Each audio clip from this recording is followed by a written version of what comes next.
China and the European Union concluded talks on the Comprehensive Agreement on Investment, otherwise known as CAI, on Wednesday, bringing 7 years of negotiations to a final end. China said the agreement is good for China, good for EU, and good for the rest of the world. The EU says the deal is, quote, the most ambitious outcome that China has ever agreed with a third country.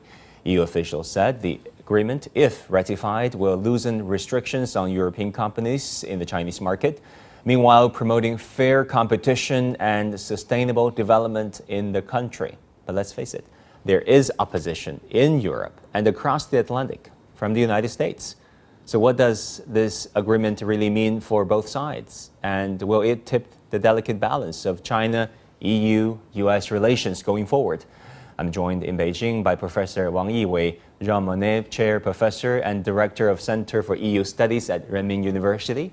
Also in Beijing by Walter Benz, President of Big Dutchman Group, the world's largest poultry and livestock equipment supplier from Germany.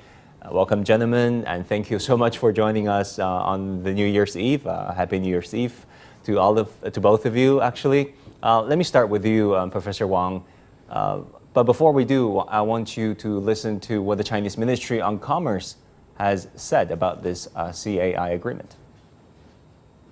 China and the EU, as two of the world's largest economies and important forces for stability, have achieved an investment agreement which supports multilateralism and economic globalization. The agreement is a contribution to a more open world economy, and it will help to stabilize and develop the world industrial and supply chain, as well as world economic recovery.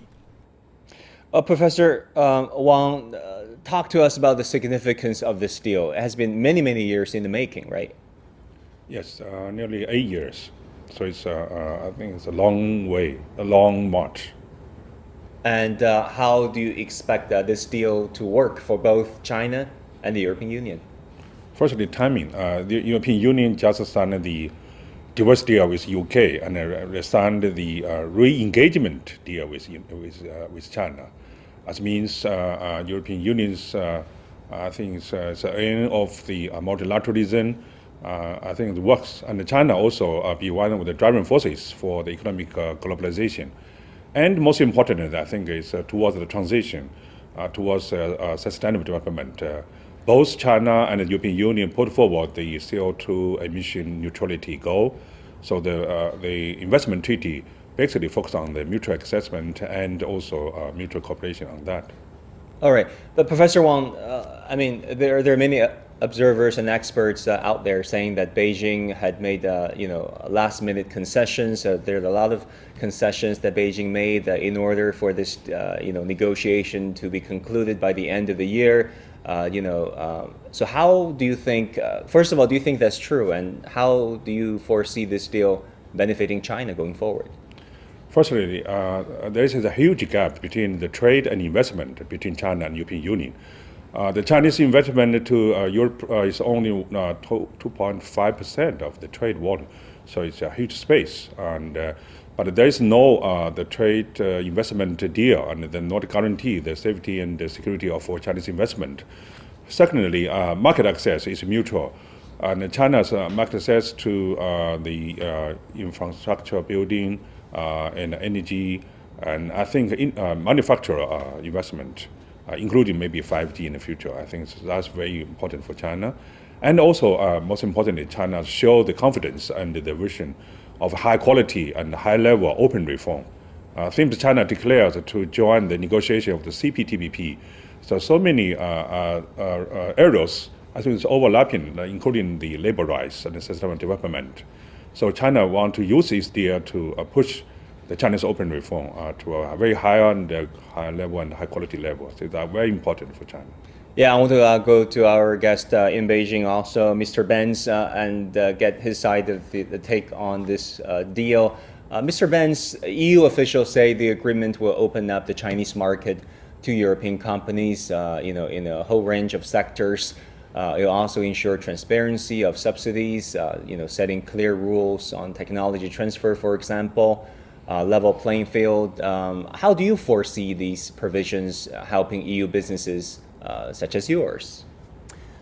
It's definitely a win-win agreement for the European Union and China. And let me speak for my company, Big Dutchman. We are the world market leader in poultry and pig equipment, livestock equipment. And we have a long history in China. We have been here since the early 90s. And it will definitely improve our market positioning because we like competition. We are a competitive company. But of course, it will improve our situation in better rulemaking and transparency, for example, for subsidies for local companies. And it will improve our situation, for example, when we want to grow faster than before, mainly via organic growth, but as well maybe to team up with local companies in joint ventures or M&A activities. It will improve definitely our position, the agreement, to make better business in China. We all know that this deal that is just concluded, if the negotiation has been concluded, of course it will have to be ratified by the EU Parliament going forward. It's multifaceted. It has to do with market access.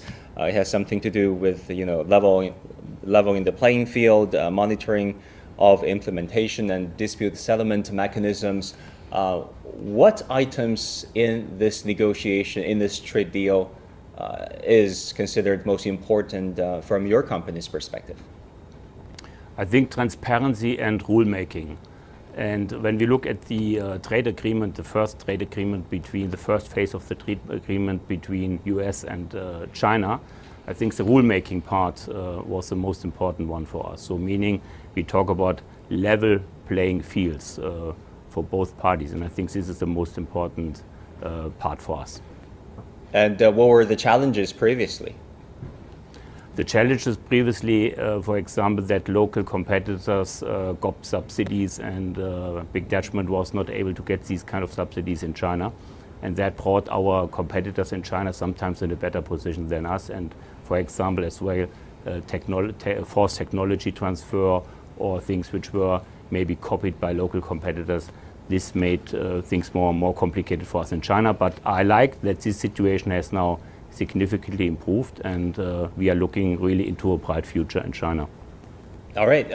Professor Wang, let me go back to you. According to European Commission's press release, industries where the EU has secured improved access include manufacturing, automotive, financial services, private healthcare, telecommunications, as well as aviation. Why do you think those areas are highlighted? Well, we have 21, I think it's a pilot free trade zone in China. The two goals. One is pre-establishment of national conditions and plus the negative list. I think that's also CPTPP and also the goal. So China, I think, joined this with the investment treaty with the European Union. I think it's the same direction towards the high quality reform of China. All right, so it could be potentially beneficial for both sides. Definitely, and I even benefited to the U.S. Even U.S. President, European Union not signed this deal before Biden taking power.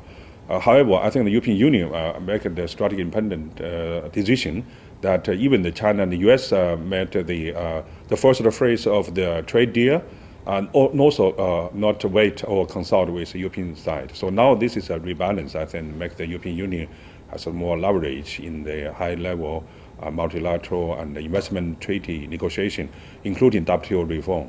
Yeah, we'll talk about the China-EU-US triangular relationship, if we will, later on. But before we do, Mr. Benson, I'm really tempted to ask you this. This agreement will need to be ratified by both sides to take effect. It hasn't taken effect yet.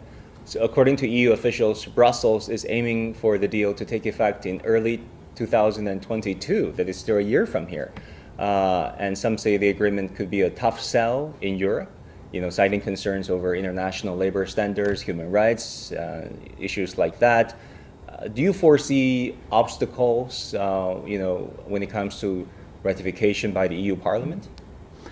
I mean, I'm not a politician. I can speak only as one of the representatives of a European company, and I do not want to talk a positive agreement negative. So meaning for me, the glass is definitely half full. And at the end, the European Union will see this trade agreement as a good agreement. And I think finally it will be ratified. All right, I understand. Let's hope for the best. In the meanwhile, Washington, the incoming Biden administration has also released a statement about this China-EU CAI investment deal, saying that the United States, the Biden-Harris administration looks forward to consulting with the EU on a coordinated approach to China's quote-unquote unfair economic practices and other important challenges. Mr. Wang, how do you interpret Biden's message here? We understand that there's serious competition between the European Union and the United States in the Chinese very dynamic and biggest market, I think, particularly for the China Open in the financial service. They are competing each other. However, the water not revolve around the United States anymore. We cannot just everything wait for the United States leadership. Even Biden taking power highlights the so-called multilateralism, but still in the favor of so-called American leadership. And Biden has so many domestic challenges, including the economic recession, the racial issue, and also pandemic crisis.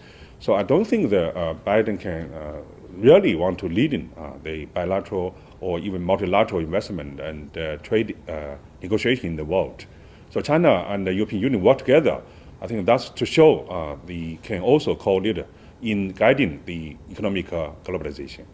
Well, let's think about this issue the other way around. I mean, now that China and the EU do have a trade deal coming up, how do you think this will mean for future China-US relations, especially when it comes to trade and investment? Well, I think, as I said, this is pre-establishment international conditions. It's not just open the market to the European Union, particularly it's open to the United States and open to all the competitors and the stakeholders in Chinese market. I think it's good for the world and not just good for Chinese open reform. All right. I want to thank both of you for being here tonight, Professor Wang and Mr. Benz. Thank you so much and Happy New Year.